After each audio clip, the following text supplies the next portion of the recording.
Why Naruto always lectured his enemies.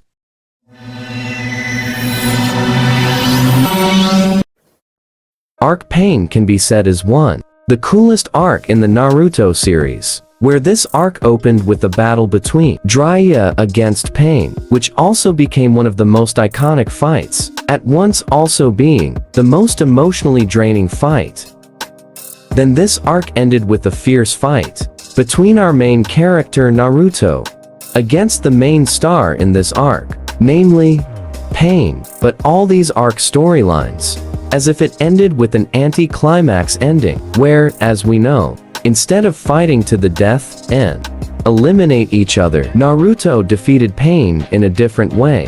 Yes, Naruto used the ability to speak and diplomacy to resuscitate Nagato as a person in charge of all forms of pain that we've seen in this series.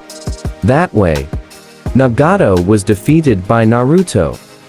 There are so many fans, and also Naruto's loyal audience, who were disappointed with end of this arc, Pain, because, as we both know, this pretty long arc ended with the death of Nagato. It's not because of a battle between physical forces. He died of his own will, after he repented, was due to being hit by Naruto's ultimate jutsu.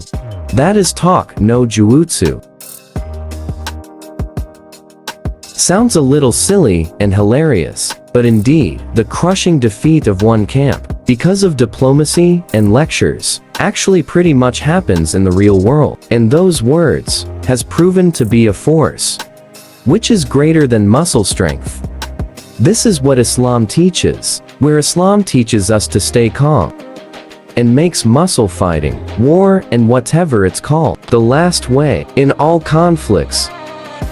Yes, that's also probably what inspired Masashi Kishimoto created this Naruto story by visualizing this Naruto character as MC, who prioritizes diplomacy compared to the battle of strength. Yes, this is in accordance with the teachings of Islam, where Islam, which in its teachings always prioritizes dua, preaching, interactive dialogue and lectures, compared to using ways that tend to be physical. There are many examples. How strong are the Islamic preachers in spreading this religion through words? As an example, is how Islam changed Indonesia and Malaysia, which was originally a country with the majority religious Hindu Buddha, turned into one of the countries with the largest population of Islam in the world.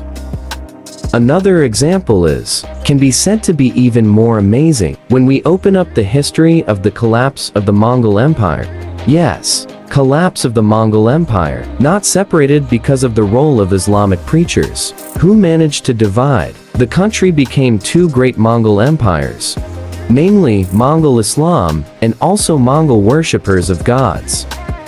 Thomas Walker Alnard, a British historian and Orientalist, also felt the astonishment.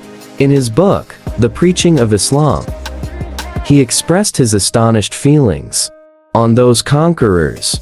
At the same time, a sense of amazement with earnestness of Islamic preachers.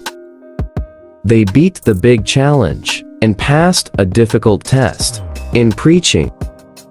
Arnold was amazed. How can Islamic preachers can defeat Buddhist and Christian preachers? In appealing to Mongol rulers, Islam is the enemy of the Mongols. Plus, they have a hard heart. That was previously covered. Accepts no faith except Shamanism. Before that, the fate of Islamic scholars in the Mongol Empire was obliterated or captive.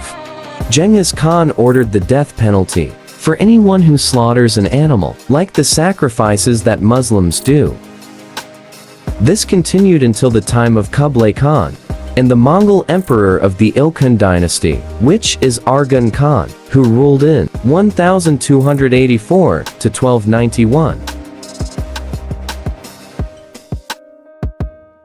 He also tortured Muslims in their country. Mongol people's interest in Islam, indeed, fairly unique.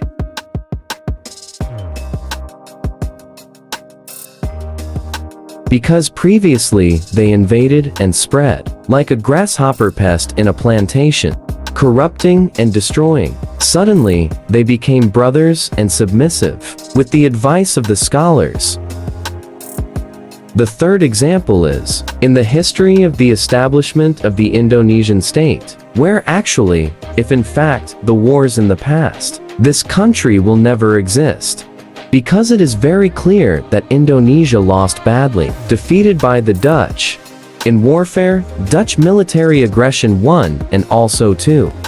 But in the conference roundtable, which was held in Den Haag, the Netherlands, on the date, August 23 to November 2, 1949, Indonesia miraculously won the war and recognized as an independent state. Yes, that's an example and proves that how Islam shows how great the power of words. And maybe this is what also inspired Masashi Kishimoto when he was making Naruto's character, who prefers to defeat the enemy of his enemy using words. In one of the interviews, along with Masashi Kishimoto, the creator of the Naruto world in a Japanese media, when he was asked, why does he always make scenes where Naruto always beats his opponents using talk no jutsu, he replied, violent scenes, it seems, can no longer be separated from shonen manga. But I want to tell them that the enemy must take the path of violence. Take the road because you have to, and inevitably, said Kishimoto. And he continued, and if they are defeated without understanding the motivation of the protagonist of this thing will lead his enemy to the repetition of the same thing. Yeah, what the Masashi sensei said reminds me of one verse of the Quran that says that God created different people to know each other. Most of us are pretty proud, scared, and closed to get to know people outside our circle and our own culture.